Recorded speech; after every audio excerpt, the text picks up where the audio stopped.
एक खूबसूरत घाटी के बीच बसा मंगलपुर गांव अपनी शांति के लिए जाना जाता था। गांव के लोग बहुत ही मेहनती और सरल थे, लेकिन इस गांव के मुख्य चौराहे पर एक पुरानी इमारत थी जिसका नाम था रमेश भोजनालय। इसका मालिक रमेश था, जो अपनी बदमिजाजी और लालच के लिए पूरे इलाके में मशहूर था। रमेश का ढाबा ही उस गांव का इकलौता ठिकाना था जहां खाना मिलता था। मटन की थाली बहुत अच्छी थी, इसलिए वो अपनी मनमानी करता था। अरे ओ भोलानाथ, तुमने पिछले हफ्ते के पैसे अभी तक नहीं दिए और आज फिर मटन खाने बैठ गए। मेरा ढाबा कोई धर्मार्थ संस्था नहीं है। अरे रमेश भाई, थोड़ा सब्र रखो, मेरी फसल कटने वाली है। जैसे ही पैसे आएंगे मैं सारा हिसाब चुकता कर दूंगा। मैं तो तुम्हारा रोज का ग्राहक हूँ, मुझे जानते हो। रोज के ग्राहक हो, इसीलिए तो ज्यादा गुस्सा आ रहा है। तुम जैसों की वजह से ही मेरा घाटा होता है। पैसे नहीं है तो घर जाकर दाल रोटी खाओ, यहाँ मेरा सामान बर्बाद मत करो, निकल जाओ यहाँ से। वहीं पास में एक गोपाल नाम का ग्राहक खड़ा हुआ था। रमेश, इतना भी क्या बुरा व्यवहार करना। भोलानाथ ने हमेशा समय पर पैसे दिए हैं, थोड़ा मानवीय व्यवहार करो। तुम अपनी सलाह अपने पास रखो गोपाल। मेरे ढाबे में क्या करना है वो मैं बेहतर जानता हूँ। अगर किसी को मेरा तरीका पसंद नहीं तो वो यहाँ ना आए। पर याद रखना, पूरे गांव में मेरे सिवा मटन खाना कहीं नहीं मिलेगा। रमेश के इसी घमंड और कड़वे स्वभाव से गांव वाले परेशान थे, लेकिन मजबूरी थी। तभी उस गांव में अर्जुन और राधा नाम के एक युवा दंपत्ति का आगमन हुआ। अर्जुन और राधा शहर से आए थे, क्योंकि उनके अपने शहर में गैस की कमी के कारण काम धंधा ठप हो गया था। राधा, देखो कितना सुंदर गांव है। उम्मीद है यहाँ हमें अपनी मेहनत का सही फल मिलेगा और कहीं रहने का भी जुगाड़ हो जाएगा। अर्जुन, मुझे भी यही लगता है। बस तुम हिम्मत मत हारना, हम बहुत मेहनत करेंगे और फिर से अपने पैरों पर खड़े होंगे। दोनों पति पत्नी गांव के अंदर आ जाते हैं, जहां पर कुछ लोग उनसे बातें करने की कोशिश करते हैं। नमस्ते काका, क्या आप बता सकते हैं कि इस गांव के मुखिया जी का घर किस तरफ है? हमें उनसे कुछ जरूरी बात करनी थी। अरे बेटा, मुखिया जी का घर सामने वाली पगडंडी के आखिर में है। वैसे तुम लोग यहाँ नए लग रहे हो। जी काका, हमारे शहर में गैस सिलेंडर की कमी के कारण हम यहाँ कुछ काम धंधा ढूंढने आए हैं। जरूर जाओ, मुखिया जी बहुत भले इंसान हैं, वे जरूर तुम्हारी मदद करेंगे। अर्जुन और राधा मुखिया के घर पहुंचे। मुखिया ने जब उनकी स्थिति सुनी तो उन्हें बहुत दुख हुआ। अर्जुन, मैं तुम्हारी स्थिति समझ सकता हूँ। मटन खाना बनाना तो तुम्हारे खून में है। तुम्हारे पिता भी बहुत बेहतरीन रसोइये थे। इस गांव में रमेश का ढाबा है, लेकिन वो बहुत स्वार्थी है। तुम चाहो तो गांव के किनारे जो पुरानी झोपड़ी है, वहां अपनी शुरुआत कर सकते हो। मुखिया जी, मैं कड़ी मेहनत करने को तैयार हूँ। मुझे बस एक मौका चाहिए और गांव वाले बस मेरा एक बार मटन खा लें, उसके बाद ये रमेश वमेश सबको भूल जाएंगे। जी मुखिया जी, हम अपनी पूरी जान लगा देंगे। ठीक है, मैं तुम्हें छोटी सी जगह और कुछ कच्चा सामान दिलवा देता हूँ, लेकिन याद रखना, रमेश बहुत खतरनाक इंसान है। वो तुम्हें आगे बढ़ता देख बर्दाश्त नहीं करेगा। मुखिया जी, हम अपनी मेहनत पर भरोसा रखते हैं, ऊपर वाला हमारी मदद करेगा। अर्जुन और उसकी पत्नी के लिए रहने का तो व्यवस्था हो चुका था। अब अगले ही दिन अर्जुन बाजार जाकर ताज़ा मटन और ताज़े मसाले ले आता है और उसके बाद बहुत ही स्वादिष्ट मटन बनने लगता है। अर्जुन ने अपनी मेहनत से मटन बनाना शुरू किया।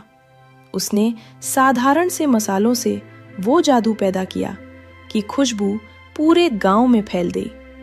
उसके बाद वो अपनी छोटी सी दुकान लगा लेता है, जिसकी खुशबू सबसे पहले भोलानाथ के नाक में जाती है। अरे, ये कैसी महक है? रमेश के ढाबे से तो रोज तेल की बदबू आती थी, लेकिन ये तो कुछ अलग ही खुशबू है। चलो उस तरफ चलकर देखते हैं। सुना है कोई नया लड़का आया है। हमने सुना तुम इस गांव में नए हो और बड़ी स्वादिष्ट मटन करी और साथ में चावल रोटी बेच रहे हो। हाँ भैया, मैं तो अभी नया नया आया हूँ और नया नया मटन बनाना शुरू किया हूँ। मैं अभी आप लोगों के लिए प्लेट लगाता हूँ। आप लोग जरा मेरा शहर का स्वाद गांव में खाकर देखो। खुशबू तो बड़ी अच्छी आ रही है, लगाओ फिर हम लोगों के लिए। उसके बाद अर्जुन ने उन नए ग्राहकों को अपनी स्वादिष्ट मटन की प्लेट लगा दी। दोनों ही ग्राहक उसके स्वादिष्ट गर्मा गर्म मटन खाने लगते हैं। अरे वाह वाह वाह, मैंने तो ऐसा मटन कभी भी नहीं खाया। इसके आगे तो रमेश कुछ भी नहीं है। ग्राहकों की बातें सुनकर अर्जुन बहुत ही खुश हो जाता है। अरे तो एक प्लेट और खा लो ना काका, मैं अभी लगाता हूँ। ऐसे ही अर्जुन लोगों से बहुत ही अच्छे तरीके से बातें करता था और उनको एक्स्ट्रा मटन के पीस भी दिया करता था। धीरे धीरे उसकी दुकान पर बहुत सारी भीड़ होने लगी और वो भी स्वादिष्ट मटन के मजे लेने लगते हैं। अर्जुन के ढाबे पर ग्राहकों की भीड़ जुटने लगी। रमेश दूर से ये सब जलती हुई आंखों से देख रहा था। ये नए आए मेहमान मेरी रोजी रोटी पर हाथ साफ कर रहा है। अगर इन्हें अभी नहीं रोका तो मेरा पूरा धंधा चौपट हो जाएगा। अर्जुन के ढाबे का काम धीरे धीरे रफ्तार पकड़ने लगा था। राधा और अर्जुन की मेहनत रंग ला रही थी। अर्जुन की बनाई मटन और राधा की बनी हुई रोटी की महक ने पूरे मंगलपुर गांव में तहलका मचा दिया था। अब लोग रमेश के बदमिजाज व्यवहार को झेलने के बजाय अर्जुन के ढाबे पर खुशी खुशी आना पसंद करने लगे थे। भाई अर्जुन, क्या जादू कर दिया तुमने इस मटन में। ऐसी तड़का मटन तो मैंने आज तक नहीं खाई। रमेश तो बस मसाले डालकर खाना परोस देता था, पर तुम्हारे खाने में तो स्वाद के साथ प्यार भी है। बिल्कुल सही कहा भोलानाथ। अर्जुन, अब तो हम रोज तुम्हारे यहाँ ही खाना खाने आएंगे।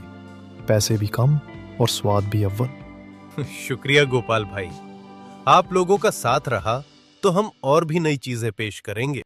अर्जुन की सफलता रमेश के लिए एक जलते हुए अंगारे जैसी थी। वो दूर से अपने ढाबे की खाली मेजें देख रहा था और उसके भीतर जलन की आग दहक रही थी। उसने मन ही मन ठान लिया कि वो किसी भी हाल में अर्जुन को इस गांव से बेदखल कर देगा। उसी शाम रमेश ने 2 स्थानीय आवारा लड़कों को अपने पास बुलाया। देखो, तुम दोनों को पता है कि वो नया मटन वाला मेरा धंधा खराब कर रहा है। आज रात जब वो अपनी कमाई लेकर घर जाए तो उसे रास्ते में रोक लेना। लेकिन रमेश भाई, क्या करना है? मारपीट? नहीं, सिर्फ पैसे छीन लेना। उसका आत्मविश्वास टूट जाएगा तो वो खुद ही ये गांव छोड़कर भाग जाएगा। अगर उसने अपनी कमाई खो दी तो वो राशन कहां से खरीदेगा? उसे गरीबी का स्वाद चखाओ। अर्जुन उस दिन बहुत खुश था। उसकी महीने भर की मेहनत का फल उसे मिलने वाला था। चलो, आज तो मेरी काफी अच्छी कमाई हो गई। इतने सारे पैसे तो मैं शहर में भी एक साथ नहीं कमा पाया। चलो अब घर चलता हूँ, राधा मेरा इंतजार कर रही होगी। रात के अंधेरे में जब अर्जुन अपने घर की ओर जा रहा था, तभी उन गुंडों ने उसे सुनसान रास्ते पर घेर लिया। कौन हो भाई? मेरा रास्ता क्यों रोककर खड़े हो? जाने दो मुझे। ज्यादा बकवास मत कर। जो कुछ भी है चुपचाप हमारे हवाले कर दे, वरना आज तेरी आखिरी रात हो सकती है। मैंने तो किसी का बुरा नहीं किया, मुझे जाने दो। मेरी मेहनत की कमाई मेरे पास है, मैं इसे गंवा नहीं पाऊंगा। मुझे पता है तू अभी मटन बेच कर आया है, तेरे पास बहुत पैसे हैं। अगर तूने पैसे नहीं दिए तो ये चाकू तेरे पेट के अंदर डाल दूंगा। ये सब देखकर अर्जुन डर जाता है, क्योंकि जान है तो जहान है। पैसे ऐसे भी कमा लिए जाएंगे। भाई, मैं गरीब आदमी हूँ, मेरे पास जो कुछ था सब ले लो, बस मुझे नुकसान मत पहुंचाना। गुंडे उसके पैसे छीनकर अंधेरे में गायब हो गए। अर्जुन खाली हाथ टूटे हुए कदमों से घर पहुंचा। राधा उसे देखते ही समझ गई कि कुछ अनहोनी हुई है। अर्जुन, क्या हुआ? तुम इतने परेशान क्यों हो? राधा, सब लूट गया। जब मैं रास्ते से आ रहा था तो कुछ गुंडों ने मेरे सारे पैसे छीन लिए। पर चोरों को कैसे पता चला कि तुम्हारे पास पैसे हैं? आप तो इस गांव में नए हो। वही मुझे समझ नहीं आ रहा, उन्हें कैसे पता चला कि मेरे पास आज ही पैसे हैं। मुझे रमेश पर शक हो रहा है। मुखिया ने तो बताया था कि वो अपना ढाबा चलाने के लिए कुछ भी कर सकता है। लेकिन सबूत क्या है? अगर हम ये सब मुखिया या गांव वालों के सामने बताएंगे तो कोई हमारा विश्वास नहीं करेगा। अर्जुन, हम हार नहीं मानेंगे। अगर वो हमसे लड़कर खेल रहा है तो हम अपनी बुद्धिमानी से खेलेंगे। तुम कल फिर काम पर जाओ। हम अभी मुखिया जी से मदद मांगेंगे, लेकिन अब हमें सतर्क रहना होगा। अगली सुबह अर्जुन फिर ढाबे जाता है। तभी रास्ते में उसे रमेश मिलता है। रमेश उसे देखकर एक कुटिल मुस्कान बिखेर रहा था। मानो वो सब कुछ जानता हो। क्या हुआ अर्जुन भाई, आज चेहरा इतना उतरा हुआ क्यों है? सुना है कल रात तुम्हारी कमाई का कोई हिस्सा रास्ते में कहीं गिर गया। रमेश भाई, मेहनत की कमाई है, वापस आ जाएगी। ऊपर वाला सब देख रहा है। आप काम पर ध्यान दें तो ज्यादा अच्छा होगा। रमेश को अर्जुन का ये शांत व्यवहार और भी ज्यादा अखरा। उसने ठान लिया कि अब वो अर्जुन को किसी बड़े कांड में फंसाएगा। ये अर्जुन इतनी आसानी से नहीं टूटेगा। अभी तो मैंने सिर्फ शुरुआत की है। इसे बदनाम करना होगा ताकि गांव के लोग खुद इसका बहिष्कार कर दें। दिन बीतते गए, अर्जुन अपनी मेहनत में लगा रहा और रमेश अपनी साजिशों के जाल को और गहरा करता गया। गांव की हवा में कुछ बुरा होने की आहट महसूस होने लगी थी। अर्जुन के ढाबे की लोकप्रियता दिन प्रतिदिन बढ़ती जा रही थी। मंगलपुर गांव के लोग अब रमेश का पुराना, बदबूदार और बासी खाना खाने के बजाय अर्जुन के ताज़ा और स्वादिष्ट मटन करी के दीवाने हो चुके थे। रमेश के ढाबे पर धूल जमने लगी थी और उसके लालची स्वभाव की कलई धीरे धीरे खुलने लगी थी। लेकिन रमेश हार मानने वालों में से नहीं था। उसने अपनी हार को ही अपनी सबसे बड़ी ताकत बनाकर एक भयानक साजिश रची। ये अर्जुन क्या चीज है? जब से आया है मेरी दुकान का सन्नाटा शोर मचा रहा है। लोग कहते हैं कि इसके मटन खाने में स्वाद है। स्वाद? मैं सिखाऊंगा इसे स्वाद। अगर मैं इसे सीधे तौर पर नहीं मिटा सकता तो मुझे इसकी इज्जत मिट्टी में मिलानी होगी। एक बार ये बदनाम हो गया तो कोई गांव वाला इसके हाथ का पानी भी नहीं पिएगा। उस दिन रमेश ने अपनी साजिश के अगले चरण पर काम शुरू किया। उसने वही 2 गुंडे जो अर्जुन को लूटते थे उन्हें अपने पास बुलाया। इस बार रमेश की आंखों में एक अजीब सी खूंखार चमक थी। सुनो, इस बार पैसे छीनने की जरूरत नहीं है। इस बार काम कुछ अलग है। आज शाम जब अर्जुन ढाबा बंद करके जाए तो तुम्हें उसकी दुकान में कुछ ऐसा रख देना है जो गांव में आग लगा दे। मैं तुम्हें कुछ नशीले और सड़े हुए मांस के टुकड़े दे रहा हूं। इन्हें चुपचाप उसके स्टोर रूम में या उसके खाना बनाने वाले बर्तन के पास छिपा देना। फिर शोर मचाना कि अर्जुन लोगों को बासी और जहरीला खाना खिला रहा है। लेकिन रमेश भाई, अगर पकड़े गए तो गांव वाले तो हमें मार डालेंगे। पकड़े जाने की बात ही नहीं है। मैं खुद मुखिया और कुछ प्रभावशाली लोगों को साथ लेकर आऊंगा। जब हम छापा मारेंगे तो ये सब चीजें हाथों पकड़ी जाएंगी। अर्जुन की इज्जत एक पल में राख हो जाएगी। उधर अर्जुन अपने ढाबे पर ग्राहकों को खाना परोसने में व्यस्त था। उसका व्यवहार हमेशा की तरह विनम्र था। मुझे आज कुछ अजीब लग रहा है। रमेश आज बहुत शांत है।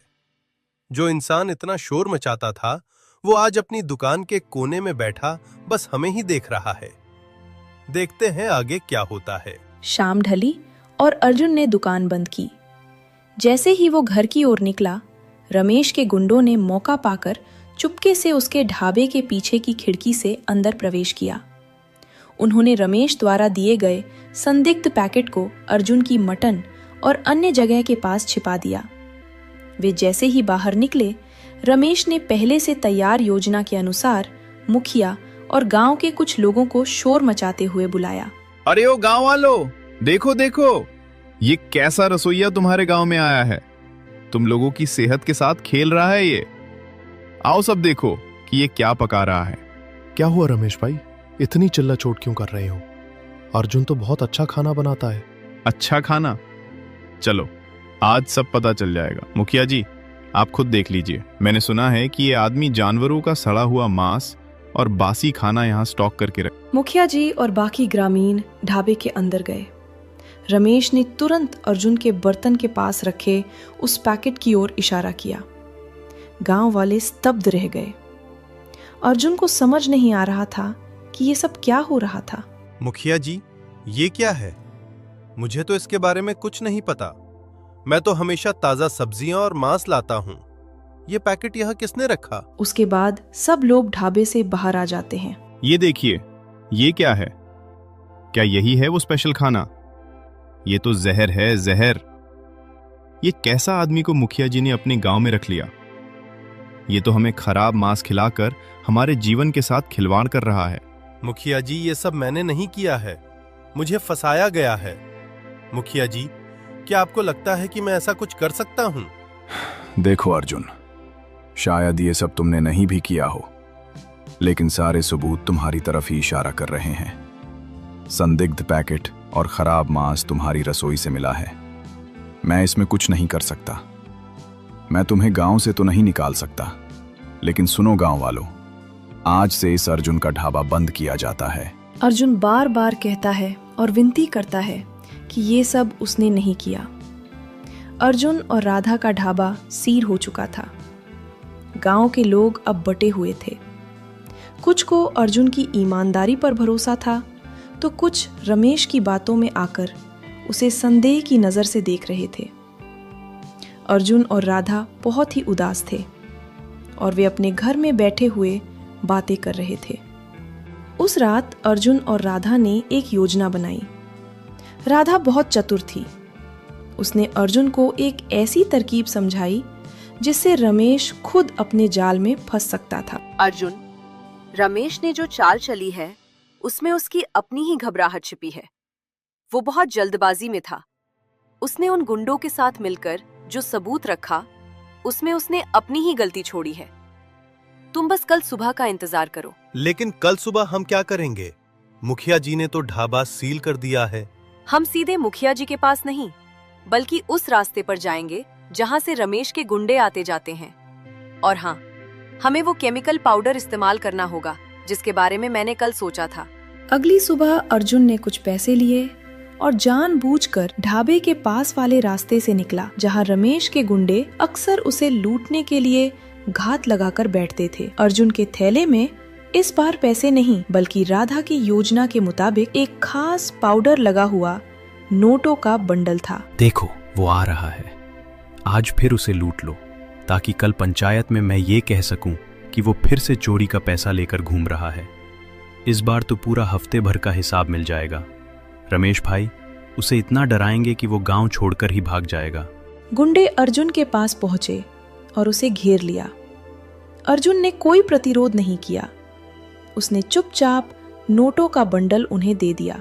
ये लो भाई, जो चाहिए ले लो, पर याद रखना आज का ये पैसा तुम्हें बहुत महंगा पड़ेगा। हमें तो बस पैसों से मतलब है। तू अपनी फिक्र कर, क्योंकि कल सुबह मुखिया जी तुझे गांव से बाहर का रास्ता दिखा देंगे। ले जाओ, आज तुम्हारी ये जीत ही कल तुम्हारी बर्बादी का कारण बनेगी। गुंडे दौड़ते हुए सीधे रमेश के घर पहुंचे ताकि अपना हिस्सा मांग सके। रमेश ने लालच में आकर तुरंत उन नोटों को अपने हाथों में ले लिया और उन्हें गिनने लगा। बहुत बढ़िया, इस बार तो काफी पैसे हैं। आज अर्जुन का ढाबा हमेशा के लिए बंद हो जाएगा। रमेश भाई, हमारा हिस्सा निकालिए। हमने बहुत रिस्क लिया है। रिस्क? क्या रिस्क? चलो कल का इंतजार करो। अभी जाओ यहाँ से, मुझे और भी काम करने हैं। कुछ देर बाद अर्जुन मुखिया जी को साथ लेकर सीधे रमेश के घर के सामने पहुंचा। पूरे गांव के लोग वहां इकट्ठा हो गए। अर्जुन, तुम यहाँ क्या कर रहे हो? मैंने कहा था कि ढाबा बंद रहने तक तुम यहाँ कोई तमाशा नहीं करोगे। मुखिया जी, तमाशा मैं नहीं, असली चोर का पर्दाफाश हो रहा है। रमेश भाई, बाहर आइए, जनता आपसे कुछ पूछना चाहती है। भीड़ की आवाज सुनकर रमेश बाहर आ जाता है। क्या बदतमीजी है ये? क्या यहाँ मेरा घर कोई तमाशा करने की जगह है? तमाशा तो आप बहुत दिनों से कर रहे हैं। इतने दिन से मेरे यहाँ चोरी कर रहे हो, गंदा मांस डाल रहे हो और मुझे फंसाने की कोशिश कर रहे हो। मैं चोरी कर रहा हूँ? मैं कहाँ चोरी करवा रहा हूँ? ये तुम क्या बोल रहे हो? देखिए मुखिया जी, अभी मुझे फंसाने की कोशिश कर रहा है। देखो अर्जुन, बातों को गोल गोल मत घुमाओ। तुम सीधे सीधे बोलो, क्या कहना चाहते हो? तुम्हारे पास कोई सबूत है तो बताओ। मेरे पास सबूत है मुखिया जी। ये रमेश गुंडों से कहकर आज ही मेरे पैसे चुराए हैं। इसके हाथ देखिए एक बार। हाथों में क्या है? मैंने अभी अभी हाथ धोए हैं। अगर आपने हाथ धोए हैं तो फिर ये लाल रंग आपके हाथों पर कहां से आया? और ये रंग साधारण नहीं है, ये खास केमिकल का है जो उन नोटों पर लगा था जिन्हें अभी अभी तुम्हारे गुंडों ने मुझसे लूटा है। ये सब सुनकर रमेश के पसीने छूट जाते हैं। वो लड़खड़ाते हुए कहने लगता है, तुम लोग झूठ बोल रहे हो। ये कोई और रंग है। मैंने कपड़े धोए थे, शायद उसका रंग लग गया हो। रमेश भाई, आज तो आपने कपड़े भी नहीं धोए हैं। हम सब ने आपको सुबह से दुकान पर ही देखा है, और ये लाल रंग तो वही है जो कल रात अर्जुन ने मुझे बताया था कि वो अपनी मेहनत की कमाई पर निशान लगा कर रखेगा। तो ये तुम थे रमेश, तुम ही अर्जुन को लूट रहे थे। और कल जो वो सला हुआ मांस पाया गया, क्या वो भी तुम्हारी ही साजिश थी? सबूत क्या है तुम्हारे पास? क्या मैंने खुद अपने हाथों से वो मांस अर्जुन के ढाबे में रखा? सबूत की जरूरत नहीं है रमेश भाई, आपके रंगे हुए हाथ ही काफी हैं। आपने गुंडों को जो पैसे दिए, वे नोट अभी भी आपके पास है, उन पर भी वही निशान है। मुखिया जी, आप खुद देख लीजिए। रमेश, तुम इस गांव के सबसे लालची इंसान निकले। तुमने एक मेहनत करने वाले लड़के को बदनाम किया, उसे लूटा और गांव वालों की भावनाओं के साथ खेला। रमेश जान चुका था कि वो अब बचने वाला नहीं था। मुखिया जी, मुझे माफ कर दीजिए। गांव वालों, मुझे बहुत पछतावा हो रहा है। मेरी आंखों पर लालच की पट्टी बंधी हुई थी। रमेश भाई, मेहनत का पैसा ही इंसान को चैन देता है। आपने जो दूसरों के साथ किया, वो वापस आपके पास ही आया। पंचायत में खामोशी छा गई।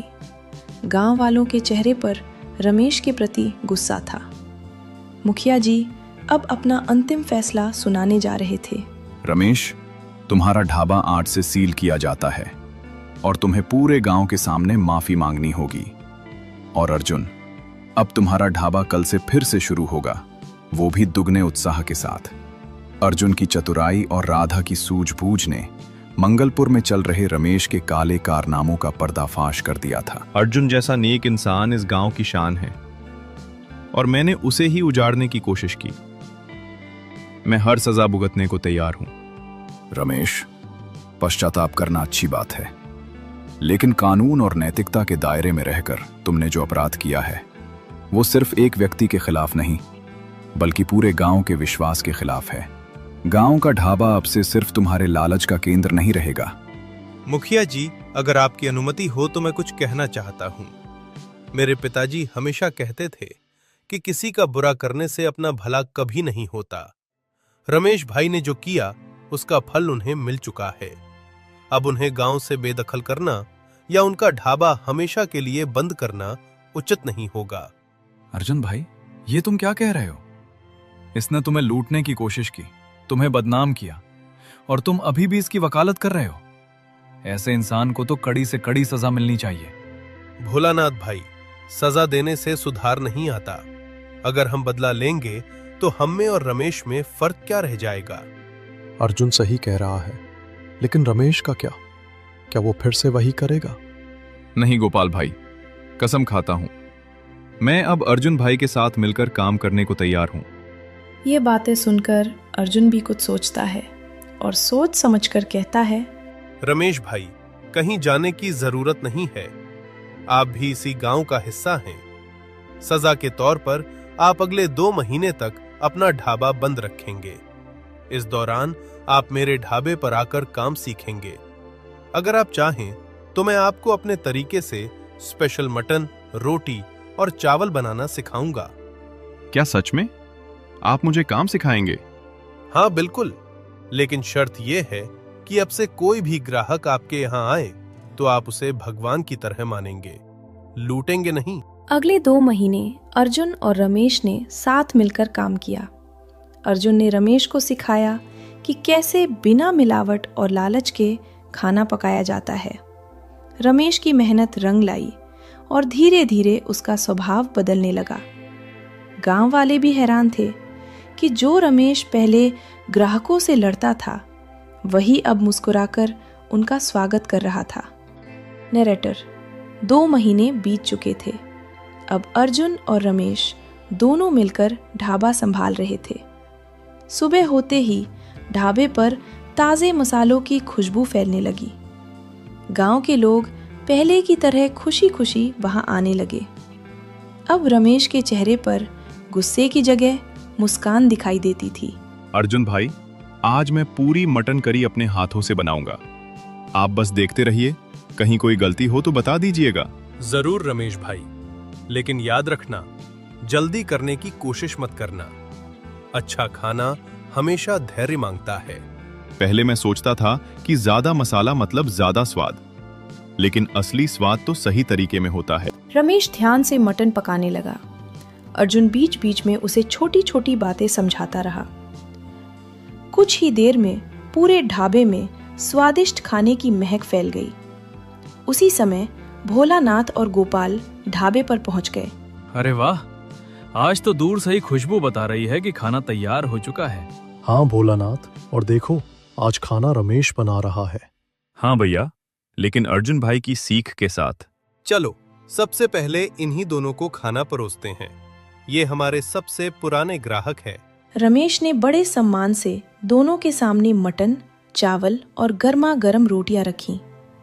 पहले की तरह उसने कोई गुस्सा नहीं किया, बल्कि मुस्कुराकर पानी भी परोसा। अरे, पहले तो पानी मांगने पर भी डांट पड़ती थी, आज बिना मांगे पानी भी मिल गया। भोलानाथ भाई, उन बातों को याद मत दिलाइए। अब सोचता हूं तो खुद पर शर्म आती है। कोई बात नहीं रमेश, गलती सबसे होती है, लेकिन हर कोई उसे सुधार नहीं पाता। दोनों ने खाना खाना शुरू किया। कुछ पल तक दोनों बिना कुछ बोले खाते रहे। क्या हुआ, खाना ठीक नहीं बना क्या?